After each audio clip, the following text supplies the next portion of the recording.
Donc, le temps de Dieu est le meilleur. Et nos textes de base se trouvent dans le livre de Jean, au chapitre 11, au verset 1 à 16. Partagez ce direct, invitez quelqu'un à nous écouter cet après-midi, à écouter le Saint-Esprit, parce que nous marchons par l'Esprit de Dieu. Donc, je lis la parole de Dieu au nom de Jésus, Jean 11, verset 1 à 16. Il y avait un homme malade, Lazare de Béthanie, village de Marie et de Marthe, sa sœur. C'était cette Marie qui oignit de parfum le Seigneur et qui lui essuya les pieds avec ses cheveux, et c'était son frère Lazare qui était malade. Les sœurs envoyèrent dire à Jésus, « Seigneur, voici celui que tu aimes est malade. » Alors après avoir entendu cela, Jésus dit, « Cette maladie n'est point à la mort, mais elle est pour la gloire de Dieu, afin que le Fils de Dieu soit glorifié par elle. » Or Jésus aimait Marthe et sa sœur et Lazare. Lors donc qu'il eut appris que Lazare était malade, il resta 2 jours encore dans le lieu où il était. Et il dit ensuite aux disciples, « Retournons en Judée. » Les disciples lui dirent, « Rabbi, les Juifs tout récemment cherchaient à te lapider, et tu retournes en Judée ?» Jésus répondit, « Il n'y a pas 12 heures au jour. Si quelqu'un marche pendant le jour, il ne bronche point, parce qu'il voit la lumière de ce monde. Mais si quelqu'un marche pendant la nuit, il bronche parce que la lumière n'est pas en lui. » Après ces paroles, il leur dit, « Lazare, notre ami, dort, mais je vais le réveiller. » Les disciples lui dirent, « Seigneur, s'il dort, il sera guéri. » Jésus avait parlé de sa mort, mais ils crurent qu'il parlait de l'assoupissement du sommeil. Alors Jésus leur dit ouvertement, « Lazare est mort. Et à cause de vous, afin que vous croyiez, si je me réjouis de ce que je n'étais pas, si je me réjouis de ce que je n'étais pas là, mais allons vers lui. » Sur quoi Thomas, appelé Didyme, dit aux autres disciples, « Allons aussi, afin que nous mourions avec lui. » Je vais m'arrêter là. Alléluia.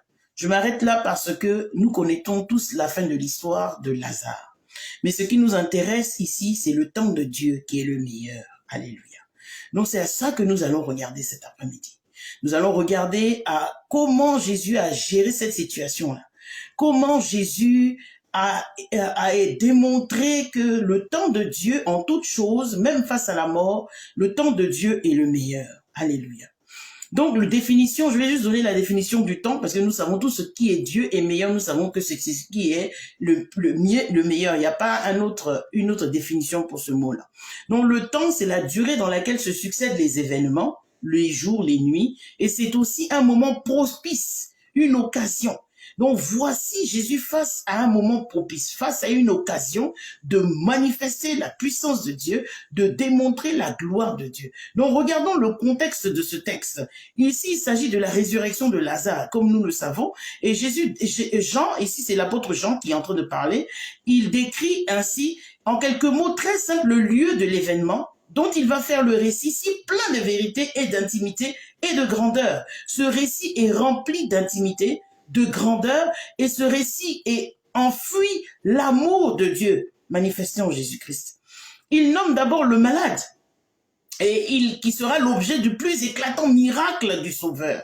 Le miracle de Lazare a été le miracle le plus éclatant que Jésus ait accompli, parce que Lazare était mort, il était déjà pourri, selon les écrits bibliques. Et la Bible dit qu'il est ressuscité, il est sorti des morts. Donc c'est un miracle qui n'a pas d'égal dans la Bible. Alléluia. Et Lazare, le nom Lazare est l'abrégé de Éléazar, qui signifie Dieu est le secours. Je ne sais pas quelle est ta situation cet après-midi, mais je suis venu te dire que le temps de Dieu est le meilleur, parce que Dieu est le secours. Le Dieu que tu adores, le Dieu que tu sers, le Dieu en qui tu as mis ton espérance, il est le secours. Lazare va être ressuscité. Ta situation va être ressuscitée. Même si elle tarde, il y a longtemps qu'elle est dans le tombeau, même s'il y a longtemps que cette situation est morte à tes yeux, je suis venu te dire cet après-midi que le Dieu que tu sers, le Dieu qui détient le temps entre ses mains, que son temps est le meilleur, parce que il est le secours. Alléluia. Ici, Jean nous rappelle ensuite que ce malade était de Béthanie. Ce n'est pas un hasard Alléluia. Béthanie, c'était une bourgade située à 15 stades ou 3/4 de lieue au sud-est de Jérusalem. Et quand tu lis dans le livre de Jean au chapitre 11, verset 18, ça te parle de cela. Et cette ville était sur le penchant oriental du mont des Oliviers.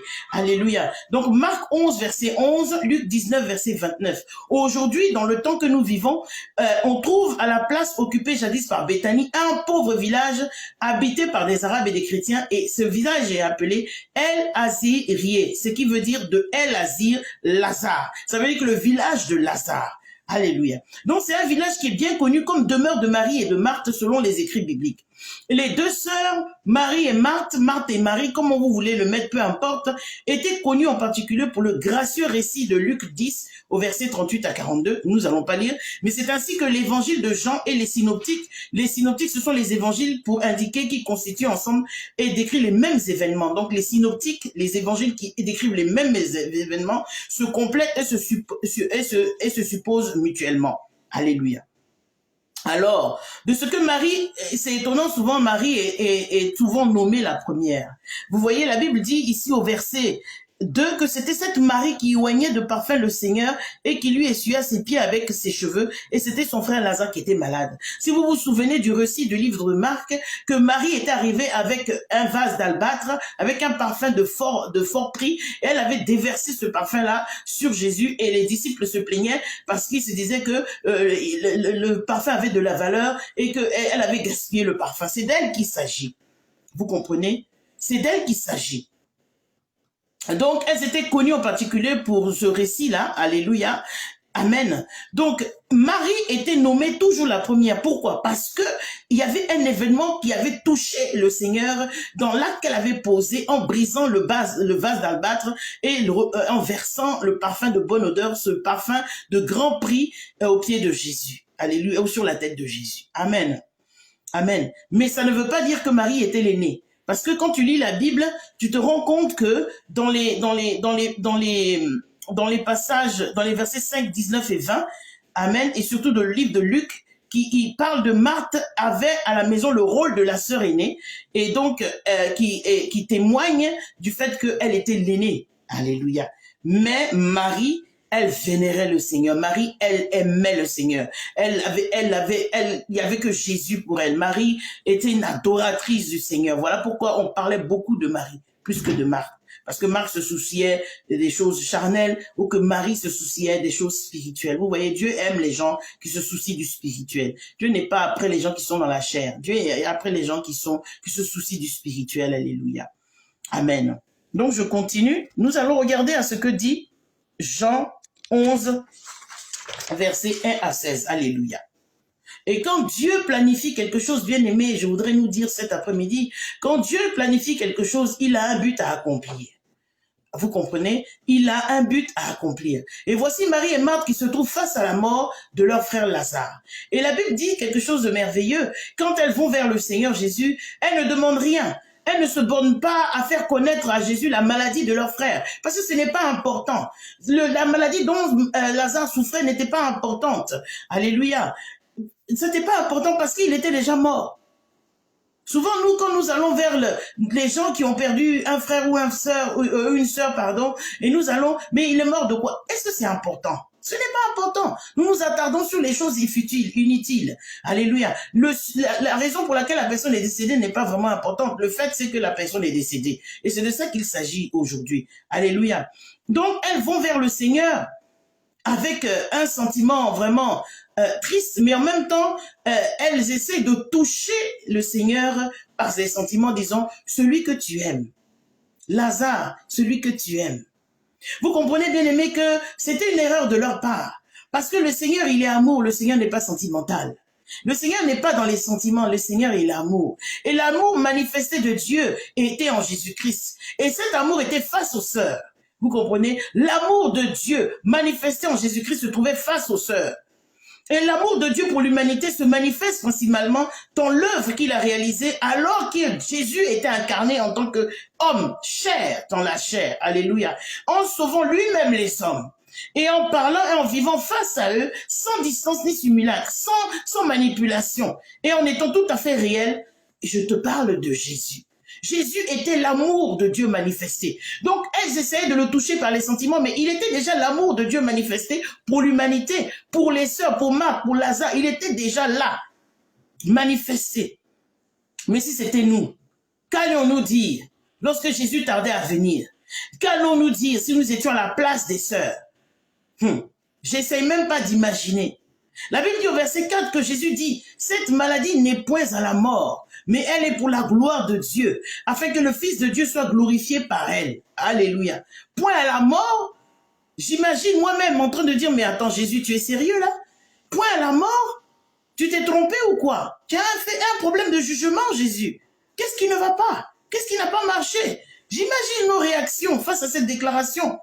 Alléluia. Mais non, mais c'est pas sérieux, Jésus. Regarde-moi ça, un faux type comme ça. Regarde-moi ça, un faux prophète comme ça. Espèce de menteur. Jésus, tu es un menteur. Je te dis que Lazare est mort et toi, tu me dis que la maladie n'est pas à la mort. Mais on ne parle plus de maladie, il est mort. C'est comme ça que nous aurions réagi. Parce que nous sommes dans la chair, nous sommes charnels. Il faudrait, bien aimé, pour le penser, connaître bien peu sa manière énigmatique de parler. Jésus parlait de façon profonde. Jésus parlait d'une façon mystérieuse. Alléluia. Elle parlait d'une mort physique qu'elles avaient constatée, mais Jésus ne parlait pas de la même chose. Jésus était dans la chair, c'est vrai qu'il était sur terre, mais il était dans le spirituel. Alléluia. Donc, il ne parlait pas dans le même angle que les sœurs.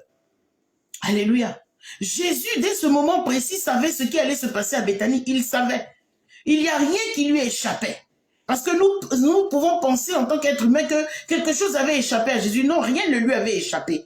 Alléluia. Ce qu'il voulait dire, c'est que la mort ne sera pas le résultat définitif de cette maladie. La mort ne sera pas le résultat définitif de cette situation que tu traverses. La mort ne sera pas la situation définitive. Alléluia. Mais cette mort, elle aura tout un autre but. Et ce but, ça sera la gloire de Dieu. C'est-à-dire la manifestation de sa puissance et de son amour par le triomphe de la vie sur la mort. Alléluia. Et Romains 6, verset 4 nous dit, nous avons donc été ensevelis avec lui par le baptême en sa mort, afin que comme Christ est ressuscité des morts par la gloire du Père, de même nous aussi nous marchions en nouveauté de vie. Bien-aimé, je ne sais pas ce qui est mort dans ta vie. Je ne sais pas ce qui est mort dans ta vie. Mais ce que je sais, c'est que le temps de Dieu est le meilleur. Alléluia. C'est que le temps de Dieu est le meilleur. Et cette gloire qui répondira sur le Fils de Dieu, par qui le Père révèle toutes ses perfections et opère toutes ses œuvres. Alléluia. C'est Jésus. Je suis venu te dire cet après-midi que Jésus est dans ta barque. Je suis venu te dire cet après-midi que le Seigneur Jésus n'a pas encore dit son dernier mot. Celui en qui tu as cru, celui en qui tu as mis ton espérance, celui en qui tu as confié ta vie, celui à qui tu as confié la situation, celui à qui tu as confié la circonstance. Je suis venu te dire que il n'est pas encore tard. Même si la situation est à la mort, le temps de Dieu est le meilleur. Bien-aimé, au sein du peuple de Dieu, la maladie ne se termine jamais par la mort, car cette dernière sera anéantie au moment de la résurrection. L'ultime vérité est que ceux qui croient en Christ ne mourront jamais. Est-ce que tu crois que tu ne mourras jamais parce que tu as confié ta vie à Jésus, parce que tu as donné ta vie au Seigneur? Alléluia. Bien-aimé, Jésus veut aller avec nous jusqu'aux limites de notre foi, car c'est là que la puissance de Dieu commence. La puissance de Dieu commence là où notre foi s'arrête. La puissance de Dieu commence là où nous commençons à douter. La puissance de Dieu se met en action là où nous n'espérons plus. Alléluia. La puissance de Dieu rentre en action là où notre foi se limite. Est-ce que je suis en train de parler à quelqu'un cet après-midi? Est-ce que je suis en train de parler à quelqu'un cet après-midi? La Bible dit au verset 5 que or Jésus aimait Marthe et sa sœur et Lazare. La Bible dit or. Alléluia. Or, conjonction de coordination qui marque la transition entre deux idées. Lazare est mort, mais Jésus aime Marthe, Lazare et sa sœur. Tu vas dire, mais d'où ça sort cette histoire? On parle de la mort et on vient dire, mais Jésus aime Marthe et Lazare. Alléluia. Voilà une famille qui était profondément et véritablement attachée à Jésus.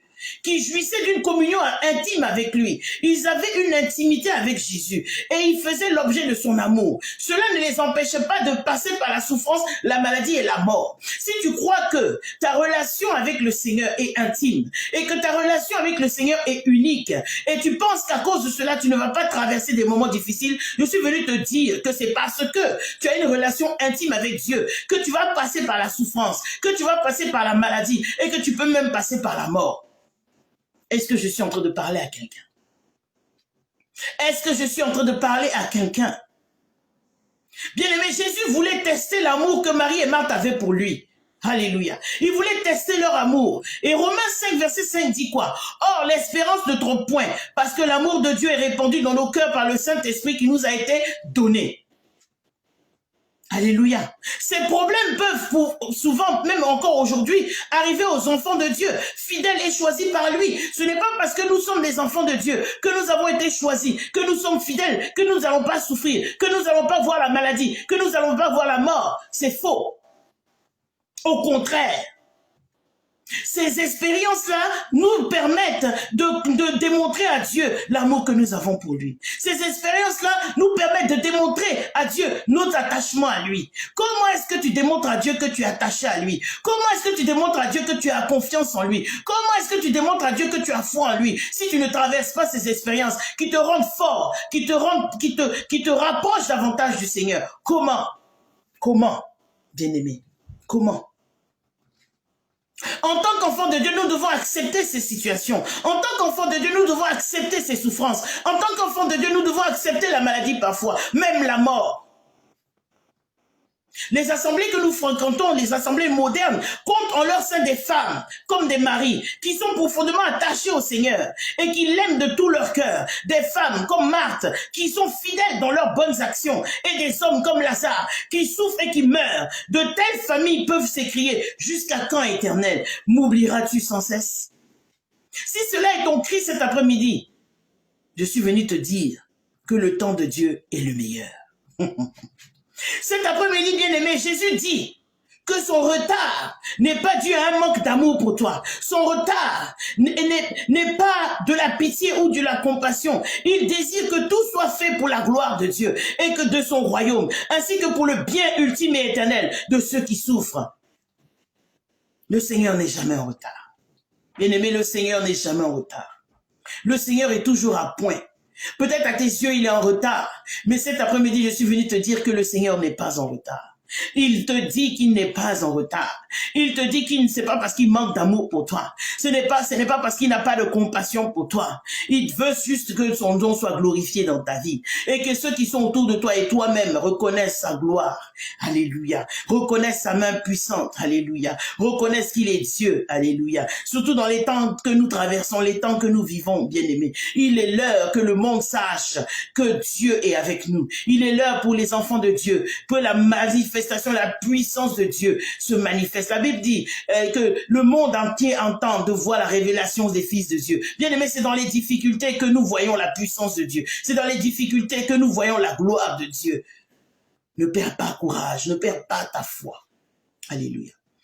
La Bible, tout à l'heure, j'ai dit que Jésus était l'amour manifesté de Dieu pour l'humanité. Mais qu'il y a plusieurs sortes d'amour. Et je veux vous ouvrir une parenthèse. Parce qu'il y a des gens qui ne comprennent pas ce que c'est que l'amour. Les gens pensent que l'amour, c'est tout ce qui est dans la chair. Non, l'amour, ce n'est pas que ça. Il y a 3 sortes d'amour selon la parole de Dieu. Il y a l'amour agapao, il y a l'amour eros et l'amour philéo. Et je vais nous parler de ça cet après-midi. Rapidement, ouvrir une parenthèse sur ces 3 sortes d'amour. Alléluia. C'est vrai que quand nous utilisons la langue française n'utilise qu'un seul verbe pour parler d'amour. Et nous sommes en réalité capables d'exprimer 3 types d'amour. 3 types d'amour distincts. Et nous prononçons souvent les mots « je t'aime », mais sans véritablement connaître la nature des sentiments que nous partageons. Et oui, il existe 3 types d'amour et 3 façons différentes d'aimer. Bien aimé, si tu ne comprends pas souvent la façon d'aimer de quelqu'un, il faut que tu m'écoutes cet après-midi. L'amour éros, ou amour-passion. L'amour éros est propre à la rencontre amoureuse, car elle concerne l'attirance physique, c'est la chair. Il est question de la libido, du désir, du plaisir de la chair. Alléluia. Premier amour, éros, la chair. Dans la Bible, cet amour peut s'exprimer par le verbe connaître. Lorsque la Bible parle en Genèse 4, verset 1, il dit que Adam connut Ève, sa femme, laquelle conçut et enfantant Caïn. Cet amour est souvent celui des débuts de la relation. Lorsque tout est beau et nouveau et que les deux êtres, les deux personnes sont attirées l'une par l'autre, mais il n'est pas entretenu. Il n'est pas entretenu et satisfait lorsque les deux deviennent un. Par exemple, durant l'acte sexuel. Alléluia.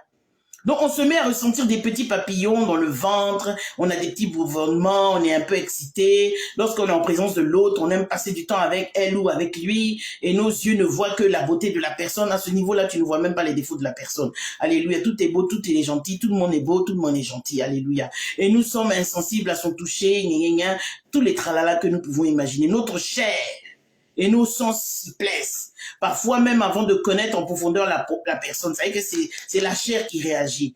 Alléluia. C'est pourquoi cet amour peut être trompeur et nous séduire en erreur.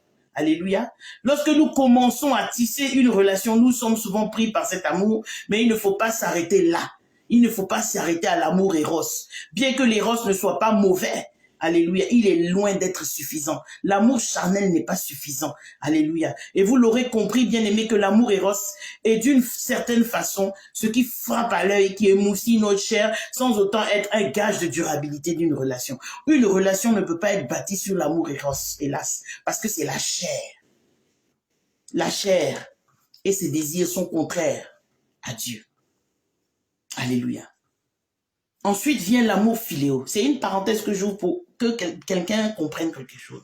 L'amour philéo ou amour partage. L'amour philéo est souvent défini comme un amour qui partage. Autrement dit, qui prend et qui donne. Alléluia.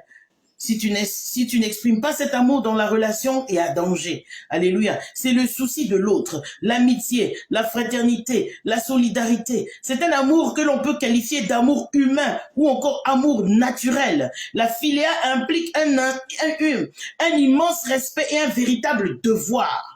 Alléluia. C'est une amitié essentielle, ressentie pour ses semblables qui tend vers la tendresse. Alléluia. La générosité, mais toujours dans la réciprocité. L'amour philéo doit être réciproque. C'est pas toi qui donne, et l'autre reçoit et donne rien. Non. Alléluia.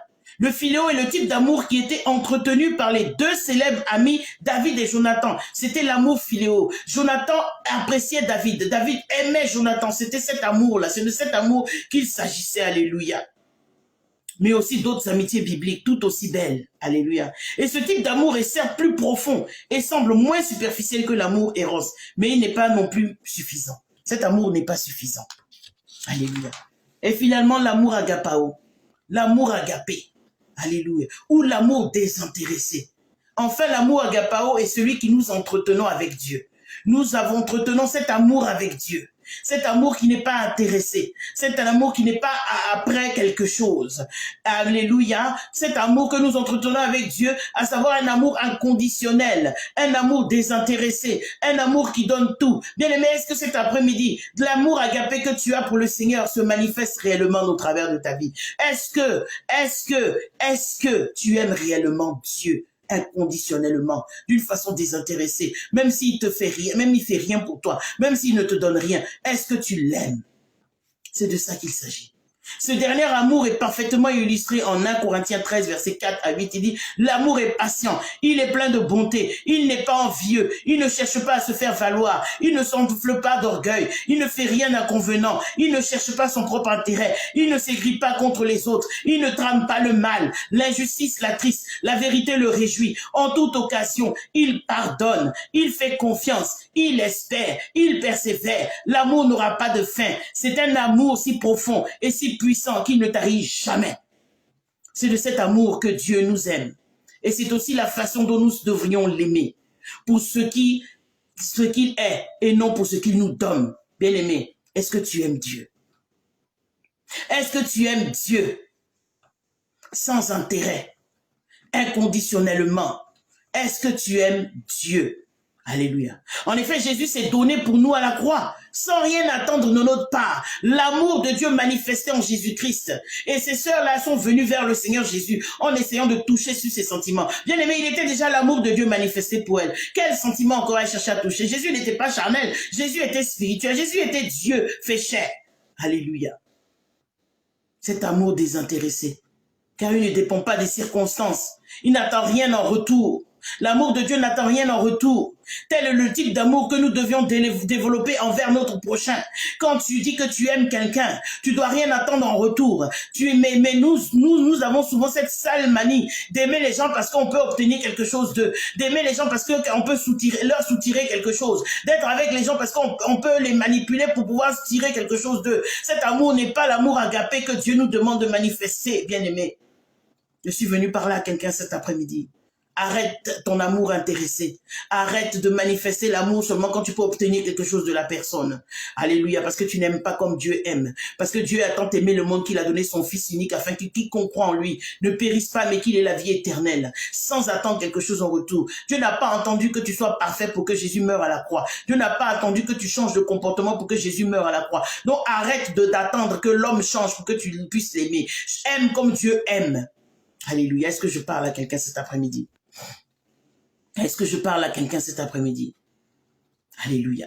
Est-ce que je parle à quelqu'un cet après-midi? Nous devons aimer l'autre comme Dieu nous aime, car il est la définition parfaite de l'amour. Nous avons été créés à son image et devrions donc être capables d'aimer comme lui, selon Genèse 1, verset 27. La Bible déclare aussi, Marie, aimez vos femmes comme Christ a aimé l'Église, en Éphésiens 5, 25. Et femmes, soyez soumises à vos maris comme au Seigneur, Éphésiens 5, 22. Ces deux passages démontrent bien que l'homme et la femme sont capables d'exprimer cet amour divin que Christ a manifesté pour nous. Alléluia. L'amour Eros et Philéo sont nécessaires, mais aucun de vous comblera autant que l'amour agapéo, qui est un amour sincère et véritable. Est-ce que nous manifestons l'amour sincère et véritable? Bien que peu arrivent à le manifester naturellement, cet amour, bien-aimé, cet amour se trouve en nous. Il faut que tu fouilles en toi et que tu manifestes l'amour agapé. L'amour charnel, l'amour Eros, on n'en a pas besoin. On cherche l'amour agapé, l'amour qui n'attend rien, l'amour qui aime sans mesure.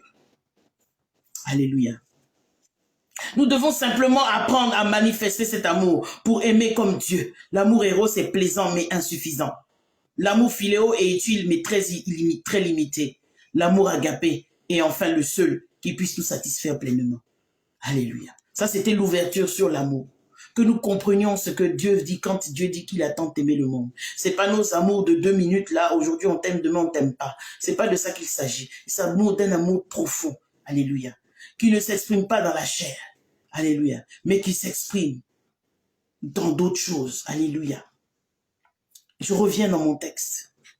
Donc au verset 6, la Bible dit que, de Jean, chapitre 11, la Bible dit que, il resta 2 jours encore dans le lieu où il était. Ah, Jésus, on te dit que ton ami Lazare est mort. Et toi, tu restes 2 jours de plus. Jésus a tardé à se rendre dans la famille qu'il aimait. Il a tardé à se rendre dans la famille qu'il aimait. Mais tu vas dire, mais Jésus, mais il est criminel. Mais Jésus, c'est un sadique. Mais qu'est-ce qui ne va pas, Jésus? La Bible dit qu'il resta 2 jours encore dans le lieu où il était. Il n'a pas bougé. Il n'a pas couru. Il ne s'est pas précipité. Alléluia. Il y a une raison pour laquelle Jésus s'est comporté de la sorte. Alléluia. C'était afin de fortifier la foi de cette famille et de ses disciples et d'accomplir en leur faveur une plus grande action. Si Jésus s'était précipité à Béthanie, Lazare n'allait pas mourir, il allait le guérir. Mais non, Dieu voulait manifester sa gloire et sa puissance aux yeux de l'humanité. Il fallait que Lazare meure. Il fallait que Lazare meure pour que les gens de Béthanie sachent qu'il y a un Dieu. Et ce Dieu-là est le Dieu de la résurrection. Je ne sais pas ce qui est au point de la mort dans ta vie. Mais je suis venu te dire cet après-midi, il faut que cette situation meure pour que Dieu se glorifie aux yeux de l'humanité tout entière, aux yeux de ta famille, aux yeux de ceux qui marchent avec toi, à tes propres yeux. Il faut que Lazare meure. Il faut que Lazare meure. Alléluia. Amen. On ne peut pas souvent comprendre les actes de Jésus. Mais tout ce que Jésus faisait, c'était pour la gloire de Dieu. Alléluia. Amen. À l'origine, les actions de Jésus ont semblé indiquer qu'il était indifférent à leur souffrance. Tu pourrais te dire, mais attends, Jésus n'a pas de cœur. Lui qui est supposé être amour. Parce que nous sommes juste prompts à critiquer. Nous sommes toujours prompts à avoir nos avis, nos opinions. Mais Dieu s'en fout de nos avis, il s'en fout de nos opinions. Dieu n'en a que faire. Alléluia. Mais Jésus n'était pas indifférent à la situation. Il savait. Et il a consciemment et de façon logique pris le temps pour que le nom du Seigneur soit glorifié. Parce que Jean a mis l'accent sur le fait que Jésus aimait cette famille et qu'il partageait son chagrin. Bien aimé, je suis venu te dire cet après-midi, ce n'est pas parce que Jésus t'aime et qu'il partage ton chagrin qu'il va courir à ton secours. Ce n'est pas parce qu'il t'aime et qu'il partage ton chagrin qu'il va courir lorsque tu pleures. Qu'il va courir lorsque tu es dans la détresse. Qu'il va courir lorsque la situation est à la mort. Non! Parce que cette situation doit être pour la gloire de Dieu. Si ce n'est pas pour la gloire de Dieu, Jésus ne va pas courir. Il ne courra pas. D'ailleurs, peut-être que 2 jours après, même pour Jésus, c'est qu'il courait. On ne sait pas. Parce que Jésus était Dieu. Alléluia. Les mystères de l'évangile. Est-ce que nous comprenons la sagesse de Dieu? L'objectif et le moment choisi par Jésus étaient tout simplement différents des leurs. Est-ce que ton objectif et le moment que tu choisis pour que Dieu agisse là sont cohérents? Est-ce que ça marche ensemble? Parce que Dieu n'est pas dans notre logique. Dieu là, il n'est pas dans notre logique. Il n'est pas dans notre temps, dans nos plans, dans nos circonstances. Dieu n'en a que faire. Bien-aimé, Jésus arrive dans notre situation lorsque nous traversions une épreuve. Le moment qu'il choisit de se manifester. Le moment que lui, il choisit, pas quand toi tu choisis. Et sa volonté ne coïncide pas parfaitement avec ce que nous aimerions qu'il fasse. Souvent, nous avons planifié toute chose. Non, Dieu devait arriver à tel moment, il doit faire telle chose, il doit faire ça comme ça. Parce que quand il ne fait pas ça comme ça, non, ça ne va pas. C'est que c'est Satan. Non, bien-aimés, arrêtons de nous leurrer. Dieu nous exauce conformément à sa sagesse, à son amour et non selon nos plans. Je vais répéter ça. Dieu nous exauce conformément à sa sagesse, à son amour et non selon nos plans.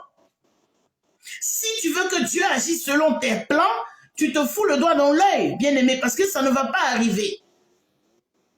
Alléluia. Lorsque Dieu fait quelque chose, il le fait pour sa gloire.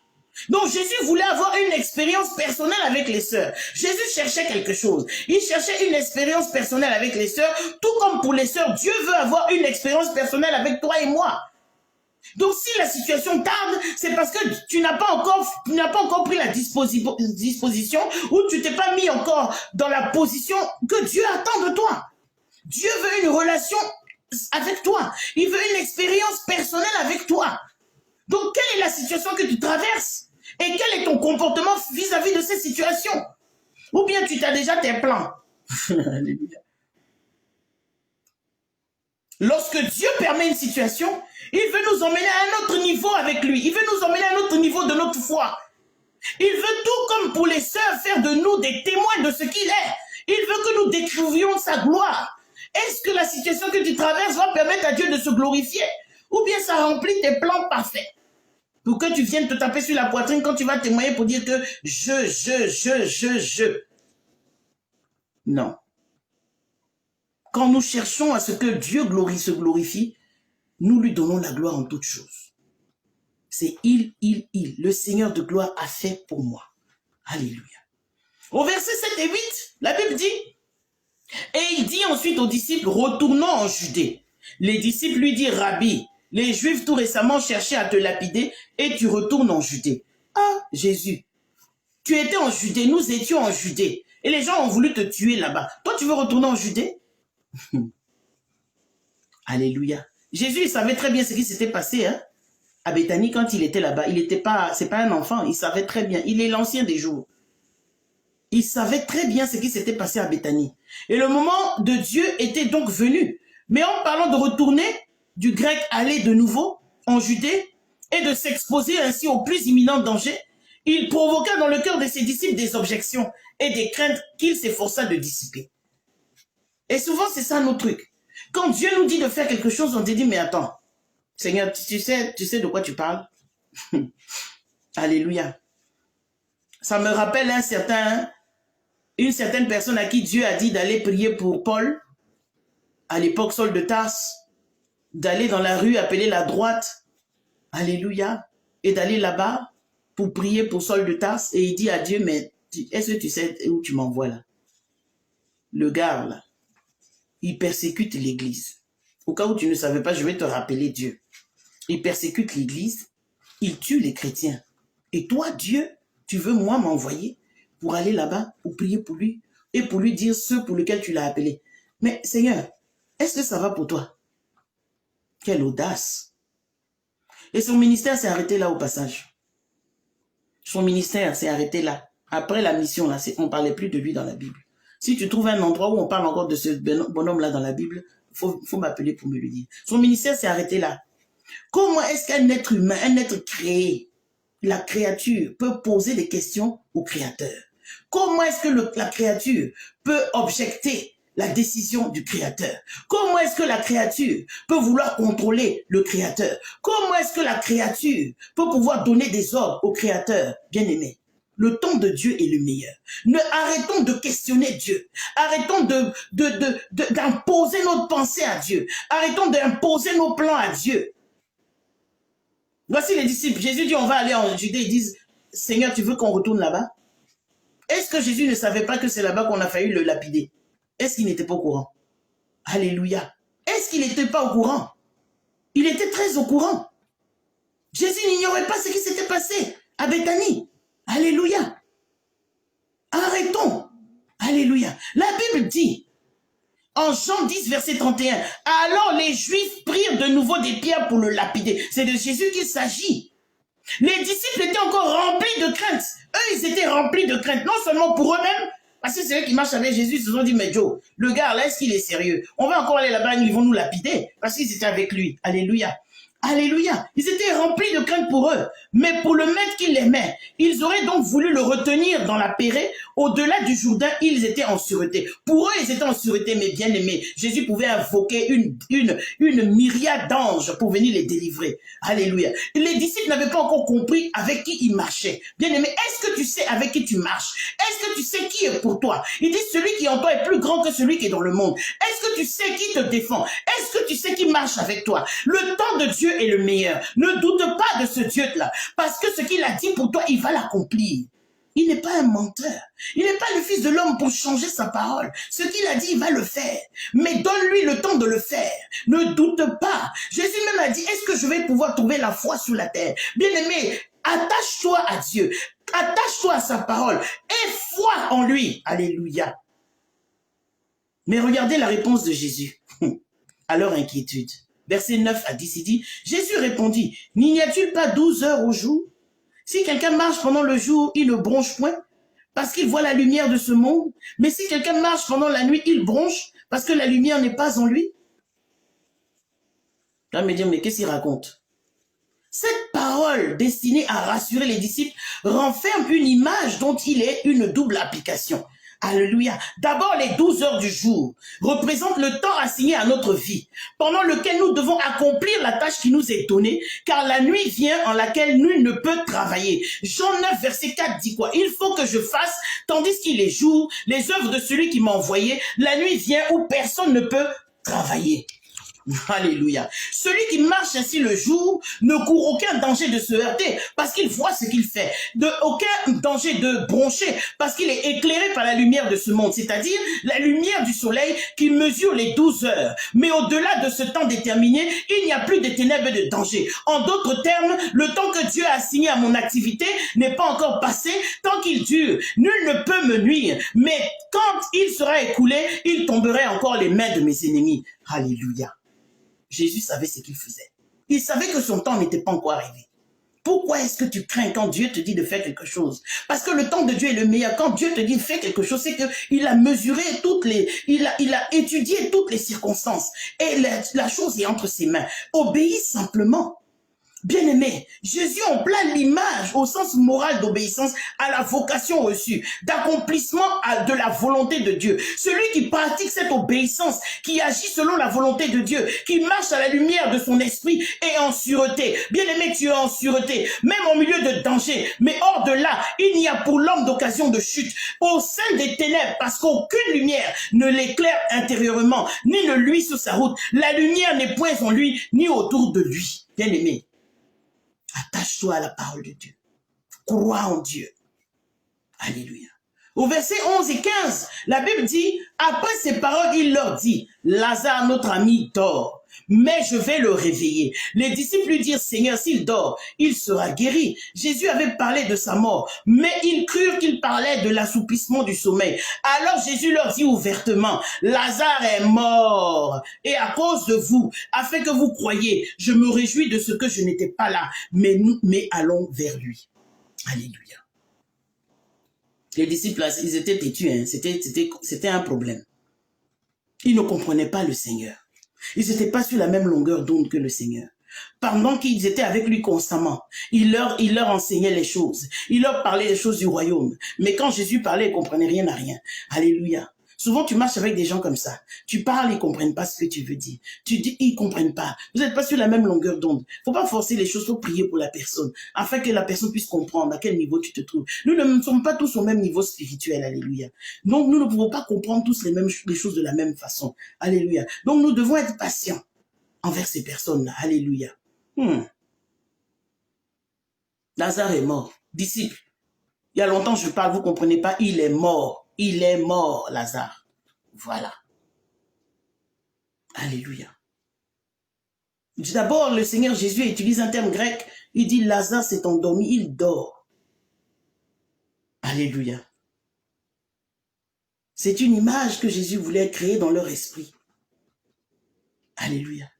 Mais cette image, cette douce image qui signifie que pour les hommes pieux, la mort est un repos après le travail du jour. Ça veut dire après notre travail du jour, après notre temps sur la terre des hommes, nous avons travaillé. Nous allons rentrer maintenant dans un sommeil qui est suivi d'un réveil, un sommeil dans la félicité de Dieu. Alléluia. Alléluia. Alléluia. Et les disciples, et ces disciples-là, vraiment, Jésus souffrait. Hein? Tu te rends compte, tu marches avec des gens comme ça, qui ne comprennent rien à rien. Alléluia. Les disciples qui, selon leur habitude, ont compris la parole du Maître dans son sens littéral. Eux, ils sont dans la chair. Jésus parle, ils comprennent tout dans la chair. Ils ont compris ça dans le sens littéral. Il dort, bon, s'il dort, il peut se réveiller, faut pas, on va s'inquiéter. Jésus est obligé de leur dire, hey, il est mort. Lazare, il est mort. Depuis, je parle, vous ne comprenez pas. Il pensait que ce sommeil est le signe d'une crise favorable, ainsi que l'on observe très souvent dans les maladies. Ils s'emparent de cette idée comme un argument nouveau pour empêcher leur maître d'aller en Judée. Ils disent, bon, s'il est mort, s'il dort, il peut se réveiller, donc on n'est pas obligé d'aller en Judée parce qu'ils avaient peur d'être lapidés, ils avaient peur de mourir en fait. Quand tu marches avec le Seigneur Jésus, tu ne dois pas avoir peur de mourir. Parce que la mort n'est pas une fin pour toi. La mort est le début d'une nouvelle vie, une nouveauté de vie, une vie dans le Seigneur, une vie éternelle. Quand tu es un enfant de Dieu, tu ne dois pas avoir peur de la mort. Bien aimé, même si dans les temps que nous vivons, on te force à faire des choses et que tu sais que la parole de Dieu te dit non, tu ne dois pas avoir peur de mourir parce que la mort va t'emmener à rencontrer ton Seigneur Jésus et tu le verras face à face. Un enfant de Dieu ne doit pas avoir crainte de la mort. Alléluia. Tu ne dois pas craindre la mort parce que ce n'est pas la fin en soi. Alléluia. Les disciples, ils ne pouvaient pas sérieusement penser que Jésus allait faire ce voyage pour réveiller Lazare. Ils se sont dit, bon, lui, on a failli le lapider. Il ne peut pas de façon concrète retourner encore à Béthanie. Ce n'est pas possible. Mais ils n'avaient pas compris la raison pour laquelle Jésus était venu. Jésus était l'amour de Dieu manifesté. Donc l'amour de Dieu manifesté, l'amour agapé dont nous avons parlé, n'a pas de limite. L'amour agapé n'a pas de crainte. L'amour agapé se s'en fout de sa personne. L'amour agapé est là pour sauver l'autre. Alléluia. Lazare devait se réveiller, mais pas d'un sommeil naturel. Il était mort. Alléluia. Alléluia. Jésus dit, cette maladie n'est point à la mort, mais elle est pour la gloire de Dieu, afin que le Fils de Dieu soit glorifié, que Lazare ne mourrait pas. Il s'arrêtait uniquement à l'idée de son sommeil et n'attache aucune importance à ce mot mystérieux. Je vais l'éveiller. Alléluia. Au verset 14 et 15, Jésus dit quoi? Il dit alors, Jésus leur dit ouvertement, Lazare est mort. Et à cause de vous, vous marchez avec moi, vous ne comprenez rien. Vous marchez avec moi, vous êtes bouchés comme ce n'est pas permis. Qu'est-ce que vous ne comprenez pas? Il est mort, il est mort, il est mort, Lazare est mort. Alléluia. Il est mort. Donc peut-être qu'ils se sont dit, mais s'il est déjà mort, mais qu'est-ce qu'on va aller faire encore à Béthanie? Seigneur Jésus, tu n'as pas besoin d'aller à Béthanie. Rends-toi compte, on veut nous tuer là-bas, enfin on veut te tuer, mais comme nous on marche avec toi, nous aussi nous risquerons de mourir. Donc comme nous ne voulons pas mourir, bon, laisse-les enterrer Lazare et puis bon, nous on continue notre route. Alléluia. Amen. Les disciples de Jésus. J'espère que nous n'avons pas le comportement des disciples de Jésus parce que ce serait pitoyable. Alléluia. Jésus n'était pas allé à Béthanie au moment où on lui demandait d'aller à Béthanie. Parce que s'il était à Béthanie, s'il avait été à Béthanie, il aurait guéri Lazare. Et le plus grand de ces miracles n'aurait pas eu lieu. Donc si le Seigneur tarde dans ta situation, le plus grand des miracles qu'il aura fait pour toi ne va pas avoir lieu. Donc voici pourquoi tu dois attendre. Même si la situation meurt, Jésus est capable de ressusciter cette situation parce qu'il est la résurrection et la vie. Alléluia. Si le Sauveur se réjouit, même dans sa tristesse actuelle, ici dans ce texte, c'est dit qu'il a ses disciples à cause de vous, afin que vous croyiez, à cause de toi, afin que tu crois qu'il est Dieu. La situation doit aller à la mort. Afin que ta foi soit affermie et que tu développes un grand miracle, que Dieu veut faire un grand miracle et tu sois témoin de ce miracle. La Bible dit que nous serons témoins de Christ. Nous sommes les témoins. Mais tu es témoin de quoi? De quoi veux-tu être témoin si Dieu ne fait pas un grand miracle dans ta vie? De quoi veux-tu être témoin? Alléluia. Alléluia. Ça ne veut pas dire que jusque-là, les disciples n'avaient pas vu ou n'avaient pas cru. Alléluia.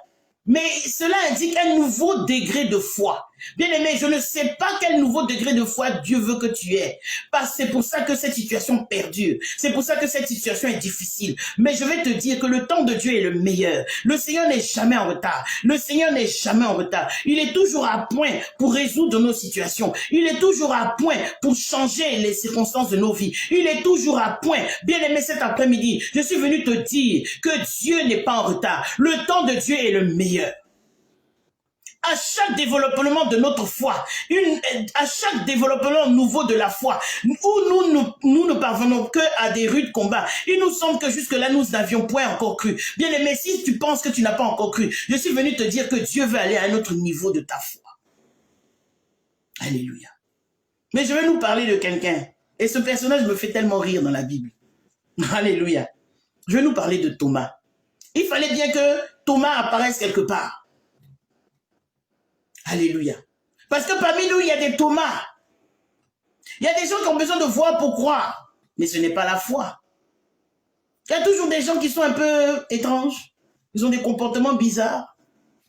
La Bible dit au verset 16, « Sur quoi Thomas, appelé Didyme, dit aux autres disciples, « Allons aussi afin de mourir avec lui. » Regardez-moi ce gars. Alléluia. Allons avec lui et puis on va mourir aussi. Bon, tu vas mourir avec Lazare ou bien tu vas mourir avec Jésus. On ne sait pas de quoi il parlait. Mais le nom Thomas signifie jumeau, en grec didyme. Et c'est par son nom ainsi traduit que Thomas était connu des chrétiens de l'Asie mineure pour qui Jean écrivait. Donc Jean, cet évangile, c'était pour les chrétiens de l'Asie mineure. Donc Thomas, il voyait que son maître ne se laissait pas retenir. Jésus ne se laissait pas convaincre de ne pas retourner à Béthanie par leur argument. Alléluia. Il s'était convaincu de, bon, écoutez, dans ce cas-là, suivons-le à Béthanie, et ben, si on meurt, on meurt, ou bien, bon, comme on va mourir aussi avec Lazare, et puis bon, on y va.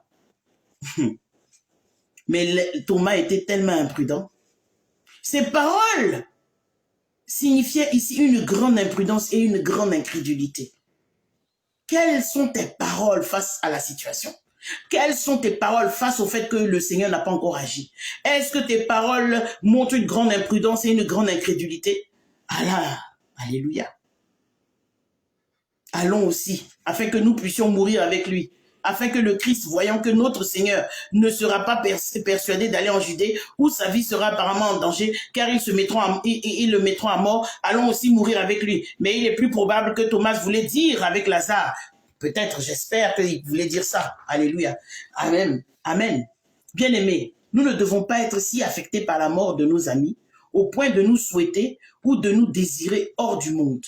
Parce que ton ami est mort, parce que je ne sais pas, quelqu'un qui t'est cher est mort, toi aussi tu veux mourir. Est-ce que c'est le plan de Dieu pour toi? Là où Dieu nous a mis dans des positions que nous devons garder, jusqu'à ce que Dieu veuille nous retirer. C'est à Dieu de décider les choses. C'est pas parce que quelqu'un est en train de traverser la mort que toi aussi tu vas aller mourir avec la personne. C'est pas de ça qu'il s'agit. Alléluia. Le temps de Dieu est le meilleur pour toutes choses. D'ailleurs, Thomas aurait dû croire que notre Sauveur qui leur avait dit que si Lazare dormait dans le sommeil de la mort, il allait le réveiller, ce qui ne pouvait avoir d'autre sens que de le sortir de ce sommeil de mort dont il avait parlé. Ah, quelle erreur! Souvent, nos passions nous trahissent. Nos passions, nos désirs charnels nous trahissent. Thomas, là, c'est le même homme qui a dit que quand les disciples lui ont dit Jésus est ressuscité, il dit, bon, tant que je ne vois pas les trous dans ses mains, les trous, moi, je ne croirais pas. Ou je ne mets pas mes doigts sur son côté, là, je ne vais pas croire. Quel bonhomme, ce Thomas. Un bonhomme sombre, enclin au doute, s'attachant au présent, s'attachant au visible, incapable de saisir par la foi l'avenir, incapable de saisir par la foi l'invisible. Bien aimé, si c'est ton cas cet après-midi, tu dois te repentir. Si tu es un Thomas, tu as besoin de toujours voir pour croire. Tu as besoin de toujours toucher pour croire. Tu as besoin de sentir pour croire. Tu as besoin en tout cas de pulsions charnelles pour croire. Tu as besoin de te repentir parce que le temps de Dieu est le meilleur. Tu n'as pas besoin de voir pour croire. Tu as juste besoin de t'attacher à ton Dieu. Tu as juste besoin d'avoir foi en ton Dieu. Bien aimé, je suis venu te dire cet après-midi que le temps de Dieu est le meilleur. Le Seigneur n'est jamais en retard. Le Seigneur est toujours à point. Alléluia. Et je vais conclure avec ceci. La Bible dit en Ecclésiaste 3, verset 1 à 11. Ecclésiaste 3, verset 1 à 11. Il y a un temps pour tout. Un temps pour toutes choses sous les cieux. Un temps pour naître et un temps pour mourir. Un temps pour planter et un temps pour arracher ce qui a été planté. Un temps pour tuer et un temps pour guérir. Un temps pour abattre et un temps pour bâtir. Un temps pour pleurer et un temps pour rire. Un temps pour se lamenter et un temps pour danser. Un temps pour lancer des pierres et un temps pour ramasser des pierres. Un temps pour embrasser et un temps pour s'éloigner des embarrassements. Embrassements. Un temps pour chercher et un temps pour perdre. Un temps pour coudre, pour garder et un temps pour jeter. Un temps pour déchirer et un temps pour coudre. Un temps pour se taire et un temps pour parler. Un temps pour aimer et un temps pour haïr. Un temps pour la guerre et un temps pour la paix. Quel avantage celui qui travaille retire-t-il de sa peine? J'ai vu à quelle occupation Dieu soumet les fils de l'homme. Il fait toutes choses bonnes en son temps, mais il a mis dans leur cœur la pensée de l'éternité, bien que l'homme ne puisse pas saisir l'œuvre de Dieu fait du commencement jusqu'à la fin. Bien-aimés, acceptons ce que Dieu fait en son sens. Acceptons que ce que Dieu fait a du sens. Bien que cela puisse nous échapper et nous paraître fou, son timing est parfait. Faisons-lui confiance. Il veut collaborer avec nous, car Dieu nous aime passionnément. Alors disons oui au plan de Dieu pour nous. Alléluia. Disons oui au plan de Dieu pour nous. Disons oui au plan de Dieu pour nous. Alléluia. Et tout comme le temps de la moisson est attaché à celui de la semence, en temps voulu, les graines qui ont été mises en terre porteront les fruits attendus. Le temps, les temps et les saisons déterminent les cycles de la vie, et les comprendre nous permettra de réussir notre vie.